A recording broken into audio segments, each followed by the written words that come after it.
नमस्कार। Unnao rape case, हाँ जी, बलात्कार कांड, देश के जाने माने नेता और सांसद इसमें आरोपी हैं। उनको आजीवन कारावास भी मिली थी, लेकिन आजीवन कारावास की सजा फिलहाल सस्पेंड हो गई। अब इस वक्त जो सवाल है वह यह है कि यह न्याय है या शक्ति प्रदर्शन, पावर गेम। आइए इस बारे में मैं doctor Ajay Kumar Pandey, supreme court of India, कानून की नजर से इस केस को देखते हैं, इसका पोस्टमार्टम करते हैं और समझते हैं कि कानून भी क्या औकात और हैसियत के हिसाब से रंग बदलता है। नमस्कार। आज हम बात करेंगे एक ऐसे केस की जो सिर्फ बलात्कार का केस नहीं है। यह टेस्ट है इंडिया के जस्टिस सिस्टम का। उत्तर प्रदेश से जो खबरें आ रही हैं वो चिंताजनक हैं। अखलाक मॉब लिंचिंग केस में सरकार प्रोसिक्यूशन को आगे नहीं बढ़ाना चाहती, केस को वापस लेना चाहती है, आपने देखा। और अब फिर वहीं उत्तर प्रदेश से उन्नाव रेप केस। इस केस में जिसके साथ अपराध हुआ वह एक नाबालिग लड़की है और जिसने किया वह उस इलाके का दबंग एमएलए। इसमें एक आजीवन कारावास मिली तो, लेकिन आज दिल्ली हाई कोर्ट ने उस आजीवन कारावास को सस्पेंड कर दिया। सवाल सिंपल है, बच्ची को न्याय मिले, इसीलिए इस केस को दिल्ली ट्रांसफर करके इसकी सुनवाई दिल्ली में हो रही थी। यह बात मैं स्पष्ट कर दूं, इसलिए यह निर्णय दिल्ली हाई कोर्ट से आया है। अब सवाल सिंपल है कि क्या कानून सबके लिए बराबर है या शक्ति के आगे, पावर के आगे कानून भी झुक जाता है। थोड़ा बैकग्राउंड समझते हैं। 2017 में उन्नाव उत्तर प्रदेश, एक नाबालिग लड़की आरोप लगाती है वहां के सिटिंग विधायक कुलदीप सिंह सेंगर के खिलाफ कि कुलदीप सिंह सेंगर ने उनका रेप किया है। एफआईआर लिखने में डिले होती है। पुलिस एफआईआर बाद में दबाव पर लिखती है, लेकिन उसमें किसी अपराधी को नामजद नहीं करती है। जब लड़की का बाप आवाज उठाता है तो उसको ही जेल भेज दिया जाता है और वहां कस्टडी में उसकी मौत हो जाती है। फिर एक्सीडेंट होता है। बाप के मौत के बाद कस्टडी में फिर एक एक्सीडेंट होता है जिसमें उस लड़की के तमाम फैमिली मेंबर मर जाते। केस इतना सेंसिटिव हो जाता है कि सीधे सीधे सुप्रीम कोर्ट को हस्तक्षेप करना पड़ता है।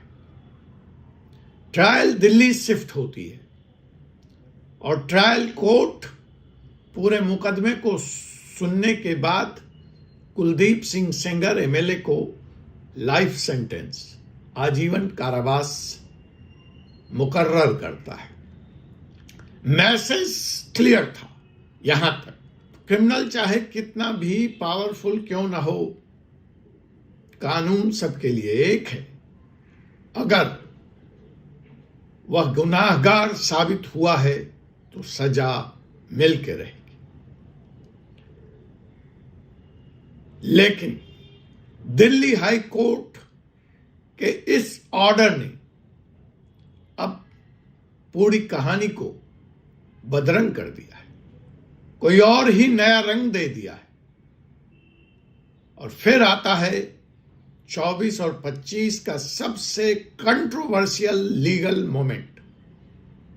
दिल्ली हाई कोर्ट ने क्या किया?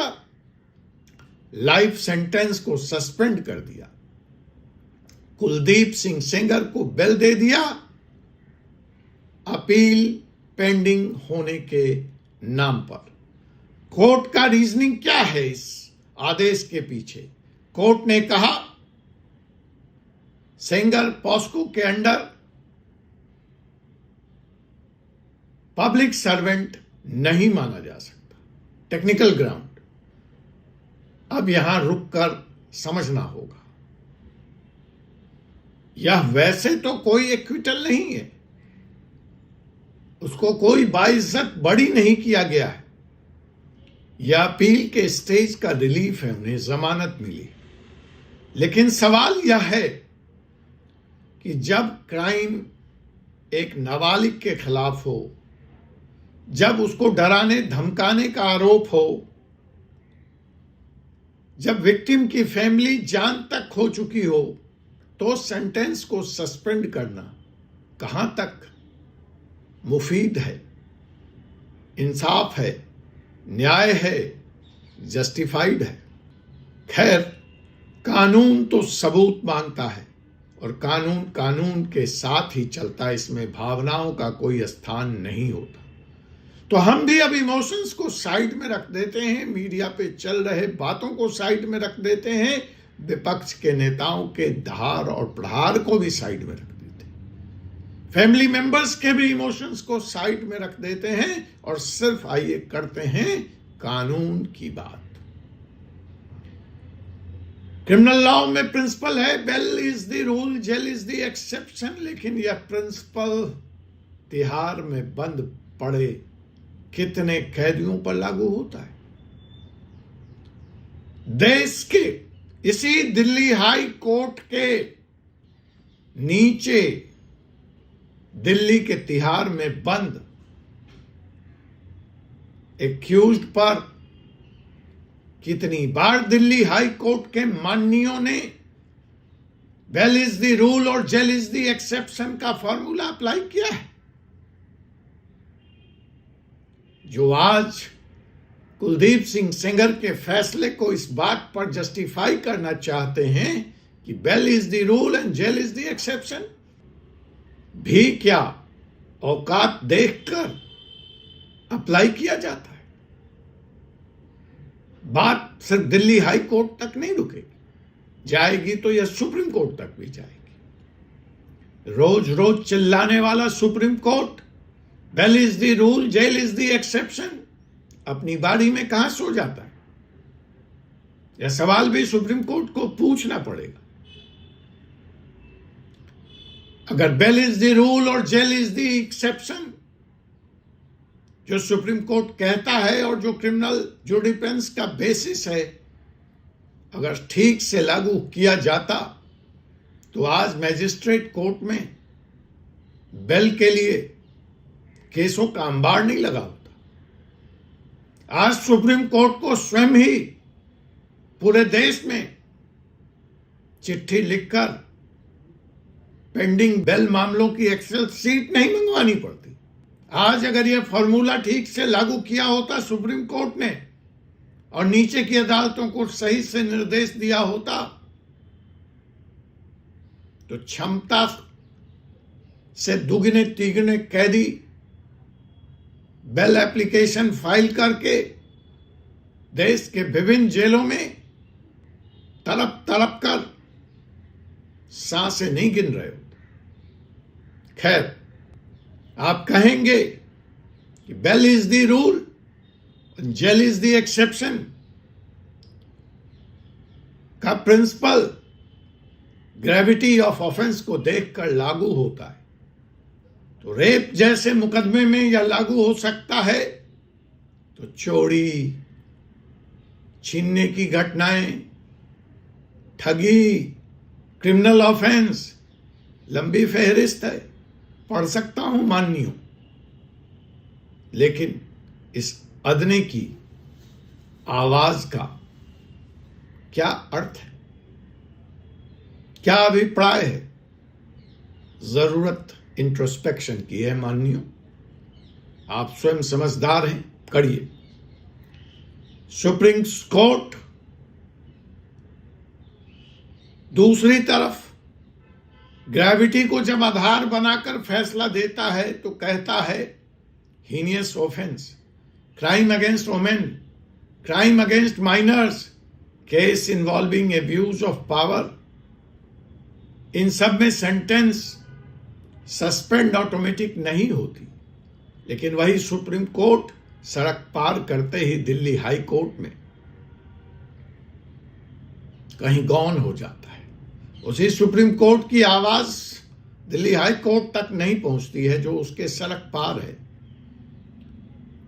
अगर उन्नाव रेप केस में देखा जाए तो यहां पे कन्विक्टेड एक्यूज्ड है, ट्रायल कंप्लीट हो चुका है, एविडेंस साबित हो चुका है, गवाहों और सबूतों के आधार पर सजा मुकर्रर हो चुकी थी आजीवन कारावास की। तो फिर सवाल यह उठता है कि क्या अपील की पेंडेंसी, कि अपील पेंडिंग है, इतनी बड़ी वजह है कि लाइफ सेंटेंस को ही सस्पेंड कर दिया जाए और एक्यूज्ड जो पहले एमएलए हो, सिस्टम को इन्फ्लुएंस करने का आरोप हो, तब जुडिशियल डिस्क्रेशन कहां सो जाता है या कहां सो रहा है। इसलिए आज आप देख रहे हैं कोर्ट के बाहर धरना और प्रदर्शन हो रहा है, सर्वाइवर की मां रो रही है, पॉलिटिकल लीडर्स को भी गुस्सा आ रहा है, राहुल गांधी पूछ रहे हैं यह किस तरह का न्याय है, महबूबा मुफ्ती कह रही हैं रेप केस में लिनेंसी नॉर्मल बनती जा रही है। मतलब यह सिर्फ पब्लिक आउटरीच नहीं है, यह इंस्टीट्यूशन के बीच में सीरियस लीगल कॉन्फ्लिक्ट है और यह लोकतंत्र के लिए अच्छा नहीं है। यह वीडियो और मेरा यह वक्तव्य किसी भी जज के खिलाफ नहीं है, यह जुडिशरी के खिलाफ भी नहीं है, लेकिन सवाल पूछना डेमोक्रेसी में मेरा और इस देश की जनता का हक है। अगर एक माइनर रेप सर्वाइवर के केस में इतने सारे रेड फ्लैग के बाद भी एक कन्विक्टेड पावरफुल एक्यूज्ड को रिलीफ मिल सकती है, तो आम आदमी का भरोसा संकट में तो आएगा। सवाल तो पूछे जाएंगे, जस्टिस सिर्फ होना नहीं चाहिए, जस्टिस दिखना भी चाहिए।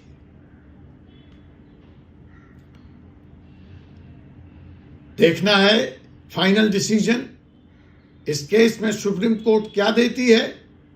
शायद दिल्ली हाई कोर्ट के ऑर्डर पर स्टे हो जाए, शायद नहीं, लेकिन एक बात क्लियर है कि उन्नाव रेप केस एक फाइल नहीं है या आईना है, एक मिरर है जो हमें देश के सिस्टम का सच दिखा रहा है। आप क्या सोचते हैं कमेंट कीजिए। डिबेट होनी चाहिए क्योंकि साइलेंस भी एक अपराध है। धूल मेरे चेहरे पे लगी थी, मैं आईना पोंछता गया।